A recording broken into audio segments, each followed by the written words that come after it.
નમસ્કાર મારા વાલા ખેડૂત મિત્રો, તો આજના અમારા નવા વિડીયોમાં તમારું સ્વાગત છે। તો જો મારા વાલા ખેડૂત મિત્રો, આજે આપણે ખેતરમાં આવી ગયા છીએ અને જો આ છે અમારા એરંડા। તો જે આપણે હવે શું કરવાનું છે એરંડાની અંદર હું તમને બતાવવાનો છું। તો જુઓ, પહેલાં તો આપણા ખેતરની અંદર એરંડા કેવા છે તમે જોઈ લો। અને આમાં શેદડો ઊભો છે ત્યાં સુધી આપણો શેઢો છે।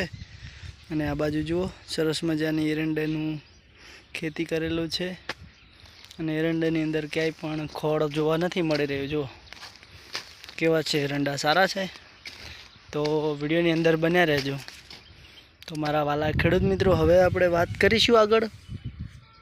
તો જુઓ કે આની અંદર હવે આપણે જો સામે અવાજ શું દેખાય છે, ત્યાંથી આપણે પાણી આવે છે એરંડાની અંદર।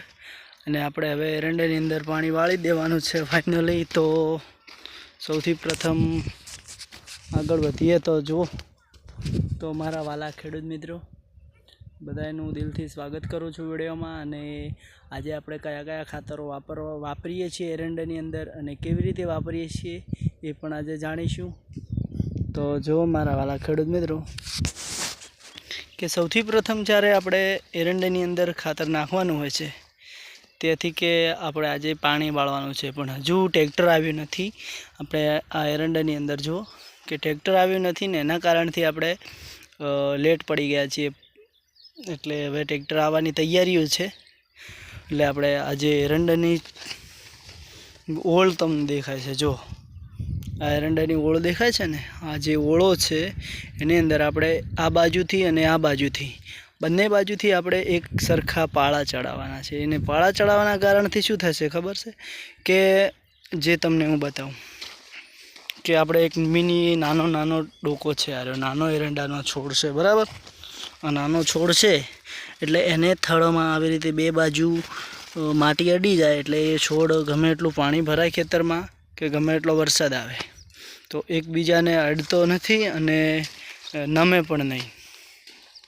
અને બીજું, તમને કાલે મેં નેક્સ્ટ વિડીયોમાં કહ્યું હતું કે આપણે એરંડાની અંદર એક નવી ટેકનિકથી ખેતી કરી છે અને આજે હું તમને એ ખેતી બતાવવાનો છું।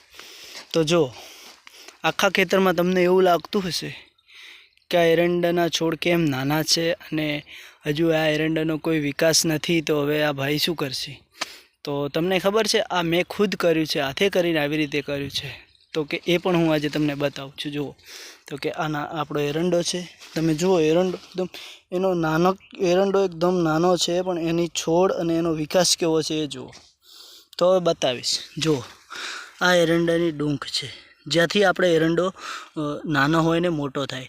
તો આ જુઓ એની ડૂંક આપણે તોડી લીધી છે, એટલે કે બટી નાખી છે। તો બટ્યા પછી જુઓ એનું થડ છે, જુઓ એના થડથી મોડીને ટોચ સુધીના કેટલા ડાળાઓ ફૂટ્યા છે, જુઓ। તો મારા વાલા આવી રીતે ખેતી કરવાથી એરંડો થડથી ટોચ સુધી ડાળા ફૂટે છે અને વધારે ડાળે પડવાના કારણથી એરંડો વિકાસ સારો કરે છે અને ખેડૂતોને ઉતાર પણ સારો આપે છે। અને આ બાજુ ઝાર છે, જુઓ છેટે। તો એવી રીતે વાલા ખેતી કરવાથી ઘણો ફાયદો થાય છે ખેડૂતોને અને સારો વિકાસ પણ મળે અને સારો ઉતાર પણ થાય છે અને ખેડૂતો સારી રીતે ખેતી પણ કરી શકે છે। અને હું તો આવી રીતે જ કરું છું વાલા। વિડીયો ગમ્યો હોય તો લાઈક કરજો અને નવા વિડીયોમાં ફરી મળીશું। ચેનલ પર નવા હોય તો ચેનલને દિલથી ફોલો કરી દેજો, જેથી અમારા વિડીયો હંમેશા તમને મળતા રહે। તો જય પાવાવાળી।